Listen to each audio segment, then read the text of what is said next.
យើងបានដឹងថាគ្រឿងស្រវឹងអាចបណ្ដាលឲ្យមានអំពើហិង្សានៅក្នុងសង្គមគ្រោះថ្នាក់ចរាចរណ៍ឬក៏បណ្ដាលឲ្យមនុស្សកើតជំងឺជាច្រើនជាដើមនៅពេលដែលមានឧបទ្ទវហេតុកើតឡើងដោយសារតែគ្រឿងស្រវឹងទីនោះតែងតែមានប្រជាជនទាមទារឲ្យរាជរដ្ឋាភិបាលហាមឃាត់ការប្រើប្រាស់គ្រឿងស្រវឹងហើយអ្វីការបង្កើតច្បាប់ក្នុងការបញ្ឈប់ការប្រើប្រាស់គ្រឿងស្រវឹងគឺជារឿងដែលមិនអាចទៅរួចនៅកម្ពុជាទោះបីជាកម្ពុជាបានកំណត់ថាការប្រើប្រាស់គ្រឿងស្រវឹងជារឿងដែលខុសច្បាប់ក៏ច្បាប់នេះនៅតែមិនមានប្រសិទ្ធភាពក្នុងការទប់ស្កាត់ការប្រើប្រាស់គ្រឿងស្រវឹងដដែលគ្រឿងស្រវឹងមានភាពប្រតិកាឡាយ៉ាងខ្លាំងជាមួយនឹងជីវិតប្រចាំថ្ងៃរបស់យើ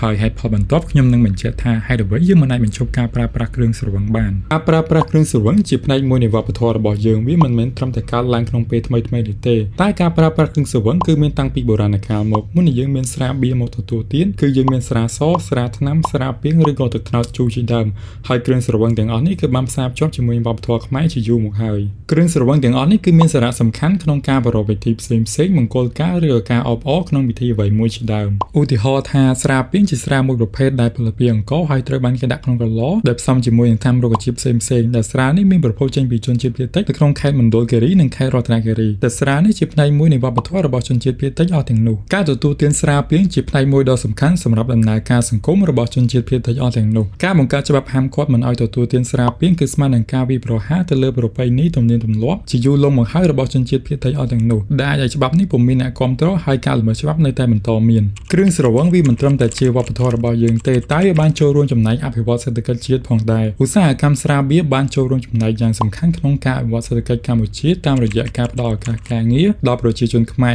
ការប្រមូលពន្ធរបស់រាជរដ្ឋាភិបាលទៅលើឧស្សាហកម្មគ្រឿងស្រវឹងនិងការតាក់ទាញភ្ញៀវទេសចរជាដើមសម្រាប់អ្នកដំណើរមកកាន់ខេត្តសៀមរាបភ្ញៀវទេសចរអាចសាកល្បងភ្លក្សស្រានៅក្នុងតំបន់ដែលផលិតស្រាដោយប្រជាជននៅក្នុងសហគមន៍ដែលគេផ្សំពីអង្ករតាមលក្ខណៈបែបប្រពៃណីខ្មែរក្រុមហ៊ុនផលិតស្រានៅក្នុងសហគមន៍នៅក្នុងខេត្តសៀមរាបដែលមានឈ្មោះថាសុំបាយបានធ្វើការតាក់ទាញភ្ញៀវទេសចរជាតិនិងអន្តរជាតិដើម្បីឲ្យភ្ញៀវទេសចរបានទទួលបទពិសោធន៍ថ្មីតាមរយៈការភ្លក្សស្រាដោយធ្វើឡើងដោយប្រជាជននៅក្នុងសហគមន៍នៅក្នុងតំបន់នោះប្រសិនបើគ្រឿងស្រវឹងត្រូវបានគេហាមឃាត់ពិតមែនទីកន្លែងផលិតស្រានៅក្នុងសហគមន៍ក៏ត្រូវបានបិទទ្វារប្រជាជននៅក្នុងសហគមន៍ក៏អស់ការងារធ្វើរាជរដ្ឋាភិបាលក៏បាត់បង់ប្រាក់ចំណូលទៅលើការប្រមូលពន្ធក្នុងឧស្សាហកម្មគ្រឿងស្រវឹងភ្ញៀវទេសចរក៏រារាយចិត្តនឹងទស្សនានៅកម្ពុជាដែលកត្តានេះវាធ្វើឲ្យប៉ះពាល់ទៅដល់វិស័យទេសចរនៅក្នុងកម្ពុជាតែម្ដងការប្រើប្រាស់គ្រឿងស្រវឹងនេះទៀតសោតគឺជារឿងធម្មតាទៅហើយនៅក្នុងសង្គមខ្មែរក្នុងការទំនាក់ទំនងជាមួយមនុស្សផ្សេងៗក្នុងសង្គមស្រាបៀរស្រាសឬក៏ស្រាថ្នាំអីហ្នឹងត្រូវបានគេទទួលទាននៅពេលដែលមានការជួបជុំគ្នានៅក្នុងសហគមន៍ឬក៏ក្រុមហ៊ុនដើម្បីអបអរការជោគជ័យអ្វីមួយជាដើមការហាមឃាត់មិនឲ្យទទួលទានគ្រឿងស្រវឹងវានឹងបង្អាក់ដំណើរការទំនាក់ទំនងរវាងមនុស្សនិងមនុស្សនៅក្នុងសង្គម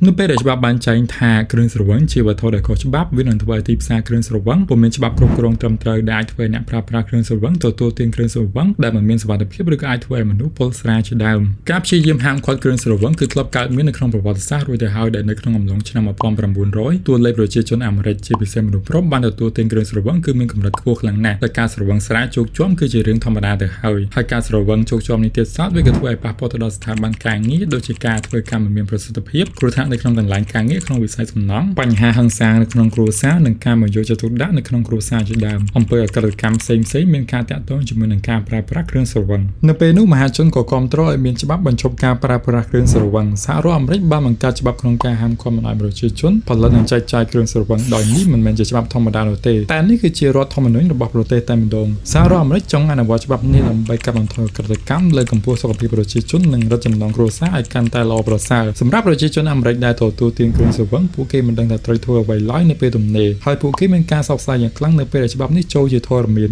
ប្រជាជនអាមេរិកមិនបានឈប់ប្រើប្រាស់គ្រឿងស្រវឹងនោះទេពួកគេបានស្វែងរកវិធីដែលខុសច្បាប់ដើម្បីលួចប្រើប្រាស់គ្រឿងស្រវឹងដែលប្រជាជនអាមេរិកបានលួចចូលទៅក្លឹបកម្សាន្តដើម្បីផឹកស្រាជាដើមចាប់តាំងពីពេលនោះមកឧស្សាហកម្មគ្រឿងស្រវឹងខុសច្បាប់បានរីកដុះផ្សិតអ្នករត់ពន្ធស្រាខុសច្បាប់ពីប្រទេសកាណាដានិងប្រទេសមិចស៊ិកចូលក្នុងសហរដ្ឋអាមេរិកក៏បានក្លាយទៅជាអ្នកមាននៅពេលដែលអ្នករត់ពន្ធស្រាសម្បូរលុយពេកពួកគេបានយកលុយទាំងនោះទៅសូកប៉ាន់ប៉ូលីសនៅក្នុងរដ្ឋផ្សេងៗដើម្បីឲ្យអ្នករត់ពន្ធស្រាងាយស្រួលរកស៊ីដូចនេះវាបានធ្វើឲ្យអំពើពុករលួយកើតមានពេញផ្ទៃប្រទេសរដ្ឋាភិបាលមិនអាចអនុម័តច្បាប់ដើម្បីគ្រប់គ្រងវត្ថុច្បាប់បានឡើយឧទាហរណ៍ថាប្រសិនបើគ្រឿងស្រវឹងជាវត្ថុដែលខុសច្បាប់ច្បាប់កំណត់អាយុក្នុងការទទួលទានគ្រឿងស្រវឹងក៏វាទៅតាមនឹងដែរស្របពេលដែលគ្រឿងស្រវឹងជាវត្ថុដែលខុសច្បាប់ដូចនេះវាស្រដៀងទៅនឹងគ្រឿងញៀនដែលតែងតែមានបងតូចបងធំប្រចាំនៅតំបន់នីមួយៗចាំលក់គ្រឿងស្រវឹងឲ្យអ្នកប្រើប្រាស់ដូចនេះវាកាន់តែធ្វើឲ្យសហរដ្ឋអាមេរិកសម្បូរបងតូចនិងបងធំនិងអក្រិតកម្មបង្កដោយក្រុមអស់ទាំងនោះដោយសារតែពួកគេឆ្លោះគ្នានឹងការកាន់កម្មទឹកដីនេះឯងក្នុងការចែកចាយគ្រឿងស្រវឹងដែលខុសច្បាប់ប្រវត្តិសាស្ត្របានបង្ហាញរួចទៅហើយនៅពេលដែលសហរដ្ឋអាមេរិកដាក់គ្រឿងស្រវឹងជាវត្ថុដែលខុសច្បាប់នៅពេលនោះវាបានប៉ះពាល់យ៉ាងខ្លាំងដល់សហរដ្ឋអាមេរិកប្រសិនបើកម្ពុជាព្យាយាមដាក់បញ្ចូលគ្រឿងស្រវឹងជាវត្ថុដែលខុសច្បាប់កម្ពុជាក៏មាន មានវាសនាមិនខុសគ្នាប្រមាណដូចទៅនឹងសហរដ្ឋអាមេរិកនៅពេលនោះដែរការដែលនៅចំនួននោះសរុបមកហេតុផលដែលគេមិនអាចបង្កើតច្បាប់ហាមប្រើប្រាស់គ្រឿងស្រវឹងបានគឺដោយសារតែវប្បធម៌ប្រយោជន៍សេដ្ឋកិច្ចនិងសង្គម